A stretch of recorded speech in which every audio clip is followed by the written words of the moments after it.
رضا قادری کی خوبصورت اسلامی ویڈیو دیکھیں اور ثواب حاصل کریں، اور اچھا لگے تو سبسکرائب اور فالو ضرور کریں، اور اچھی اچھی ویڈیو دیکھنے کے لیے ہمارے ساتھ جڑے رہیں۔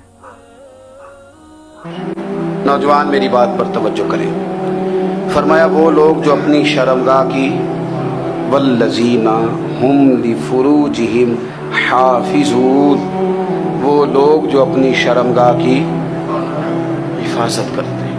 حضور غوث پاک رضی اللہ تعالیٰ عنہ فرمایا کرتے تھے دو چیزیں انسان اپنی سنبھال لینا، ایک پیٹ اور ایک شرمگاہ، تو فرماتے تھے ولایت اس کے بڑی قریب آ جاتی۔ ہم نہ ان لذات میں الجھ جاتے ہیں۔ سیانے بندے روٹی کمر سیدھی کرنے کے لیے کھانی چاہیے، زبان کے ذائقے کے لیے نہیں کھانی چاہیے۔ یہ زبان کا ذائقہ لگ جائے یہ کہیں کا نہیں چھوڑتا انسان۔ اپنی شرمگاہ کی جو لوگ حفاظت کر لیتے ہیں، کوئی بڑے سے بڑا گناہ کرنے سے بھی بندہ کافر نہیں ہوتا، بندہ کفر کرنے سے کافر ہوتا ہے۔ گناہ بڑے سے بڑا کرنے والا بھی گناہگار ہے، کافر نہیں۔ کہ بعض گناہ ایسے ہیں جو جس وقت بندہ کر رہا ہوتا ہے اس وقت وہ مومن نہیں ہوتا۔ میرے نبی کریم صلی اللہ تعالیٰ علیہ وسلم نے فرمایا جب کوئی شرابی شراب پیتا ہے اس وقت مومن نہیں ہوتا، جب کوئی چور چوری کرتا ہے تو اس وقت مومن نہیں ہوتا، اور جب کوئی زانی زنا کرتا ہے تو تب وہ مومن نہیں ہوتا۔ اتنی دیر کے لیے اس کے دل سے ایمان نکال لیا جاتا ہے۔ یہ جو ہمارے لڑکے بن سمر کے نکلتے ہیں، یہ جو میک اپ کا خرچہ لڑکیوں کے برابر لڑکوں کا ہوتا جا رہا ہے، یہ جو لڑکے بھی رات کو چہرے پر کریم لگا کر کے سوتے ہیں، یہ بتا سکتے ہیں کہ مقاصد کیا ہے؟ بتا سکتے ہیں؟ یعنی بچے بھی بغیر شیمپو کے بال نہیں دھوتے، مثلا کیا کرنا ہے آپ نے؟ اس کا بڑی بڑی قیمتی چیزیں جو ہیں وہ آپ نے رکھی ہوئی ہیں، مقصد کیا ہے؟ یہ جو ہمارے بچے بن سنور کے نکل رہے ہیں تو کیا دعوت دے رہے ہیں سوسائٹی کو؟ شارٹ نکرے پہن کے جو نکلے ہوئے ہیں، اریاں لباس پہن کے نکلے ہوئے ہیں۔ اقبال نے کہا تھا دیار مشرق حوث میں غلطاں، شباب اریاں شراب عیسیاں، جسے بھی دیکھو غری کے عیسیاں۔ ہم ایسی تہذیب کیا کریں گے؟ شباب اریاں، تم نے اپنی جوانی ننگی کر ڈالی ہے ساری معاذ اللہ۔ کن مقاصد کے لیے میں وہ اعداد و شمار بتا نہیں سکتا۔ ہمارے ہاں گند سستا ہو گیا ہے، لوگوں نے گناہ تک پہنچنا آسان بنا دیا ہے۔ آپ دیکھ لیں گندگی دروازے پہ اور گند موبائل میں، کیسے بچائیں ان بچوں کو؟ کیا کریں؟ کلیجے پھٹتے ہیں، کوئی باتیں سوچتے ہیں تو سوچتے ہیں آنے والی نسل کو کہاں لے جائیں، کہاں چھپائیں، کیا ایسا کریں کہ یہ بچ جائیں، خدا را قربان جائیں حضرت عثمان غنی پر۔ مصنف ابن ابی شیبہ میں صحابہ فرماتے حضرت عثمان غنی نا بڑے مالدار تھے۔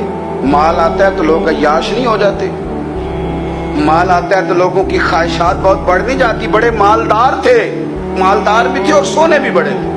حضرت اسامہ بن زید کہتے ہیں میں نے زندگی میں اتنا سونا بندہ نہیں دیکھا جتنے حضرت عثمان غنی خوبصورت تھے، پیسہ بھی حسن بھی۔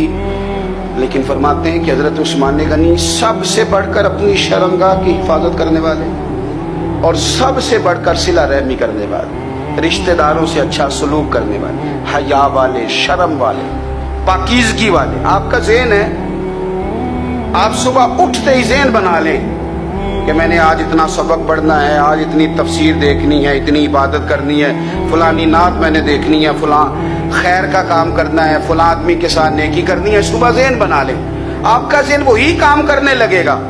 لیکن اگر صبح اٹھتے ہی ذہن میں گندگی ہے، رات کو سوتے ہی معاذ اللہ ذہن میں وسوسے ہیں، تو پھر سارا دن وہی چکی چلے گی، وہی انداز رہے گا۔ تھوڑا سا آپ کو اس کی نگرانی کرنی ہے، تھوڑا سا۔ فحاشی، عریانی یہ تیزی سے پھیل رہی ہے، تیزی سے گندگی لوگ کشید کر کے لاتے ہیں۔ اور حیا کا مطلب صرف اتنا ہی نہیں ہے آپ زنا اور بدکاری سے بچیں، آپ اپنی زبان کو بھی حیا والا بنائیں۔ کوئی کچا کمزور جملہ، گندی بات، گالی کبھی بھی زبان پہ نہ آئے، آپ کا انداز حیا والا ہو۔ بے باک ہو جانا، بے باک بولنا، میں باریکی سے اس بات کو سمجھتا ہوں، اور میں آپ کو بہت ساری بزرگوں کے ارشادات کا نچوڑ عرض کرنے لگا ہوں آپ اپنا ذہن صاف کر لیں, آپ کے بہت سارے کام ویسے صحیح ہو جائیں گے. چونکہ ہمارے دین کے اندر زیادہ اجر نیتوں اور ارادوں پہ ملتا ہے. آپ کے جو اندر کی پاکیزگی ہے وہ بہت سارا فضل لاتی ہے اللہ کا. اور اگر دل ہی ناپاک ہو, ذہن ہی ناپاک ہو, تو وہ خیر کی چیزیں کس طرح کر کے داخل ہوں گی؟ اپنی شرمگاہ کی قربان جائیں. نوجوانوں ذرا غور کرنا, میرے نبی کریم صلی اللہ تعالی علیہ وسلم کے بارے میں حضرت عائشہ صدیقہ فرماتی ہیں کہ عرب کی کواری لڑکیاں بڑی حیا والی ہوتی تھیں, لیکن اللہ کے پیارے رسول صلی اللہ علیہ وسلم عرب کی کواری لڑکیوں سے بھی بڑھ کر حیا والے تھے. یہ ہمارے بچے مذاق میں ہمیں کئی دفعہ کہتے ہیں شادی کرا دو, شوگل میں کہہ دیتے, ابا کو کہہ دیتے ہیں, ابا کو نہیں منہ پہ آگے کہہ دیتے ہیں, کہتے ہیں یہ بڑا بھائی مصیبت بن گیا, یہ ہٹے گا تمہاری باری آئے گی. آپ کچھ ایسی باتیں کر رہے ہیں, کچھ ایسے انداز آپ اختیار کر رہے ہیں جو وفادار لوگ کرتے نہیں. شرم و حیا سے وہ چیزیں ٹھل جاتی ہیں جو باتیں ہمارے بچوں کی زبانوں پر بے باکی کے ساتھ آنے لگی ہیں. اور میں آپ کو ایک عقلی بات عرض کرتا ہوں, آپ اپنی زبان سے جو جملے خود ادا کرتے ہیں وہ جملے آپ کے دل پر بھی اثر کرتے ہیں. اگر آپ غلط بات بار بار کریں گے تو آپ کا دل بھی غلط بات کی طرف مائل ہو جائے گا. آپ 10 بار 15 بار 20 بار کوئی خیر کی بات کریں, خیر کی, تو آپ دیکھیں کہ آپ کا دل بھی خیر کی طرف مائل ہو جائے گا. آپ خیر کی باتوں پر اپنے آپ کو لائیں, اچھی باتوں پر اپنی توجہ لائیں, آپ کا دل بھی اچھائی کی طرف مائل ہو جائے گا. کفل کا ایک واقعہ ترمذی میں ملتا ہے. ایک شخص کفل نام کا تھا بنی اسرائیل میں. ایک عورت مجبور تھی, اس کے بچے بھوکے تھے, تو کفل نے اسے مائل کر لیا کہ تو میرے ساتھ گناہ کرے گی تو پھر میں تیرے بچوں کی روٹی تجھے دوں گا. تو وہ عورت پہلے تو بیچاری نہ مانی, لیکن بچوں کی بھوک دیکھ کے مجبور ہو گئی. جب کفل کے قریب گئی نا وہ عورت, اس نے دروازے سارے بند کر لیے. ترمذی شریف میں اس کا واقعہ موجود ہے. چاروں جانب سے بند ہو گیا سارا کچھ. لیکن جب وہ کفل کہتا ہے میں اس بی بی کے پاس جانے لگا تو عورت کا وجود کانپتا تھا.